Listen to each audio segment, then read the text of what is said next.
नमस्कार मित्रांनो, आपल्या धुंद मराठी यूट्यूब चॅनलमध्ये सर्वांचं पुन्हा एकदा सहर्ष स्वागत आहे. तर आज आपल्यासाठी शेळी पालन ही योजना खूप आनंददायी व खूप महत्त्वाची आहे, जेणेकरून शेळी पालन योजनेअंतर्गत अनुदान, त्यांचे नियम, अटी, अनुदान, पात्रता, आवश्यक कागदपत्रे हे सर्व आपण ह्या व्हिडिओमध्ये जाणून घेणार आहोत. तरी सर्वांनी शेवटपर्यंत व्हिडिओ पाहावा, जेणेकरून पूर्ण माहिती आपल्यापर्यंत पोहोचेल. तर पुन्हा एकदा सांगतो, आपल्या नवीन चॅनलवर जर नवीन असाल तर एक सबस्क्राईब नक्की करा, जेणेकरून आपल्याला पुढची माहिती वेळोवेळी मिळत जाईल. तर व्हिडिओ सुरू करूया आपण. या ठिकाणी आपल्यासमोर GR आहे, तो GR आपण आता वाचून दाखवतोय, जेणेकरून आपल्याला पूर्णपणे माहिती समजल्या जाईल. या ठिकाणी आपण पाहू शकता नानाजी देशमुख कृषी संजीवन प्रकल्प. या ठिकाणी नानाजी देशमुख कृषी संजीवन प्रकल्पाअंतर्गत राबविण्यात येणाऱ्या वैयक्तिक लाभार्थी घटकांच्या मार्गदर्शन सूचना निर्गमित करण्याबाबत या ठिकाणी पाहू शकता ही पोखरा अंतर्गत योजना येते. त्यामध्ये महाराष्ट्र राज्यामधून 21 जिल्ह्यामधील आणि 7221 गावं निवडण्यात आलेली आहेत. या योजना सर्व पोखरामधील योजना आहेत. तर या ठिकाणी आपण शेळी पालन योजना या संदर्भात हा व्हिडिओ बनवलेला आहे.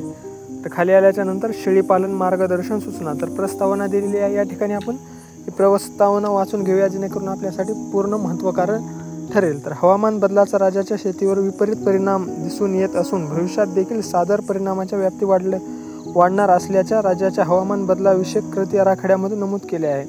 मराठवाडा व विदर्भातील शेतकऱ्यांना गेल्या काही वर्षापासून मोठ्या दुष्काळास सामोरे जावे लागत असून याचा भूगर्भातील पाणी साठ्यावर व जमिनीच्या आरोग्यावर विपरीत परिणाम होत आहे. परिणामी शेतामधील पिकांची उत्पादकता घटत आहे. तर या ठिकाणी आपण काही दुष्काळामुळे उत्पादन कमी होत असल्या कारणाने हवामान बदलामुळे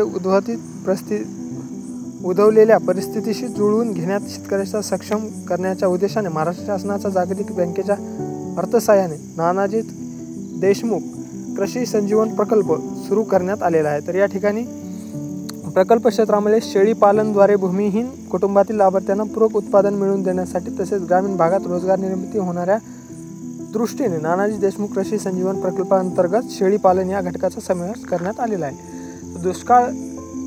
दुष्काळी व्यवस्थेमुळे आणि ज्या ग्रामीण भागात कुठल्या प्रकारचं उत्पादन नाही, या अंतर्गत महाराष्ट्र शासनाने ही शेळी पालन योजना मध्यमवर्गीय शेतकरी लोकांसाठी काढलेली आहे. तर या ठिकाणी याचा उद्देश पाहूया आपण. नानाजी देशमुख कृषी संजीवन प्रकल्पात समावेश करण्यात आलेल्या गावातील भूमिहीन कुटुंबातील व्यक्ती, विधवा, परित्यक्त्या व घटस्फोटित महिलांना शेळीपालन या घटकाद्वारे पूरक उत्पादन मिळवून देणे, ग्रामीण भागातील युवकांना स्वयंरोजगार उपलब्ध करून देणे. तर 3 नंबरचा उद्देश पाहू शकता आपण, स्थानिक वातावरणात तग धरतीतील अशा प्रजातीच्या पैदा सक्षम शेळ्यांचे संगोपन करणे. तर 4 नंबरचा उद्देश पाहू शकता आपण, ग्रामीण भागातील शेळीपालन व्यवसायास चालना मिळाली यासाठी ही योजना काढलेली आहे. तर लाभार्थी आणि निवडीचे निकष, तर या ठिकाणी आपण निकष पाहू शकता. लाभार्थी कशा अंतर्गत निवडले जातात.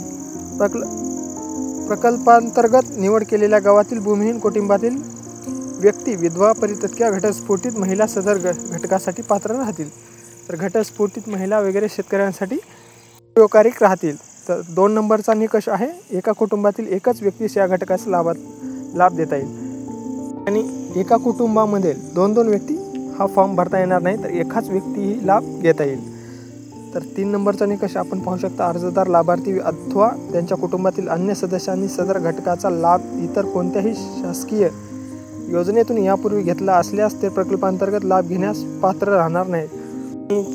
ज्या कुटुंबातील फॉर्म भरायचा आहे त्या कुटुंबातील पहिले एखादी कुठल्या शासकीय योजनेचा लाभ घेत असतील तर त्या ठिकाणी हा लाभ घेता येणार नाही. तर 4 नंबरचं निकष आहे, भूमिहीन कुटुंबातील व्यक्तींसाठी किमान तहसीलदार यांच्याकडील भूमिहीन असल्याचे प्रमाणपत्र सादर करणे आवश्यक आहे.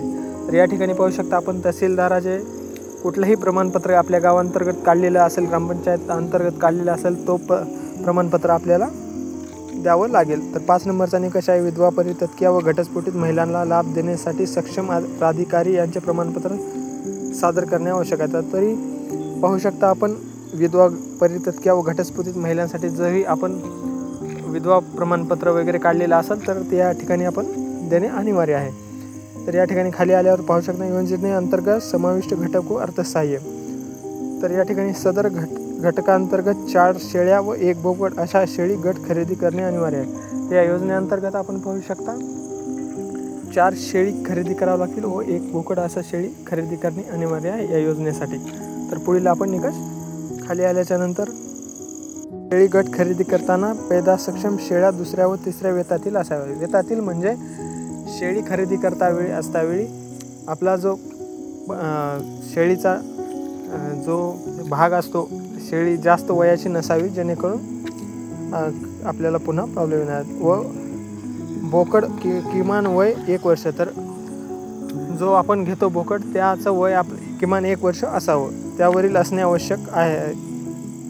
तर 3 नंबरचं आहे सदर घटकांतर्गत खरेदी केलेल्या शेळी गटाचा 3 वर्षाकरता विमा उतरवणे अनिवार्य. तर याचा विमा शेळीचा घेतल्याच्यानंतर आपल्याला विमा उतरावा लागेल. तर 4 नंबरचा आहे सदर घटकांसाठी मंजूर मापदंडाच्या 75% अनुदेत राहील. तर 75% अनुदान या ठिकाणी आपल्याला मिळेल. शेळीपालन 4 शेळ्या प्लस 1 बोकड याकरता आपल्याला खाली काही रक्कम दिलेली आहे. दर कसा मिळतो आणि कसा अनुदान मिळतं यासाठी आपण खाली पाहूया. शेळ्या खरेदी 8,000 प्रति शेळी. तर 8,000 शेळी आपण एक घेऊ शकता या योजनेअंतर्गत. तर कुठल्या जातीचे असावी शेळी तर उस्मानाबादी संगमनेरी जातीच्या पेदाक्षम शेळ्या असाव्या. 4 शेळ्या मिळून आपल्याला 32,000 रुपये या ठिकाणी 8,000 दरम्यान होतील. तर 32,000चं या ठिकाणी 75% अनुदाना अंतर्गत आपल्याला 24,000 मिळतील. शासनाअंतर्गत आपल्याला 24,000 मिळणार आहेत. तर खाली आल्याच्यानंतर आपल्याला बोकड खरेदी करण्यासाठी 10,000 प्रति बोकड म्हणजे 10,000चा एक जर बोकड आपण खरेदी केला तर त्या ठिकाणी उस्मानाबादी संगमनेरी जातीचा नर असावा. तर या ठिकाणी 10,000 प्रति बोकड. तर आपल्याला एकच बोकड या ठिकाणी खरेदी करायचं आहे योजनेअंतर्गत. त्या ठिकाणी आपल्याला 7,500 रुपये शासनाअंतर्गत 75% प्रमाणे अनुदान मिळणार आहे. तर खाली आल्याच्यानंतर 8,000 प्रति बोकड अन्य स्थानिक पेदाक्षम नर. तर या ठिकाणी 8,000चा पण आपण बोकड खरेदी करू शकता. त्यानंतर 8,000च्या अंतर 75% जर अनुदान मिळालं तर त्या ठिकाणी 6,000 आपल्याला मिळणार आहेत. तर या ठिकाणी आपल्याला खाली आल्याच्या नंतर एकूण खर्च पूर्ण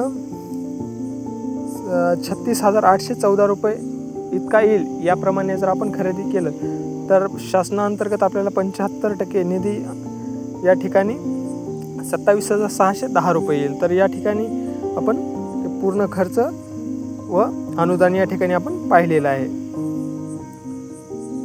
तर या ठिकाणी खाली आल्याच्या नंतर आपल्याला काही हे आपण पूर्ण माहिती पाहिलेली आहे.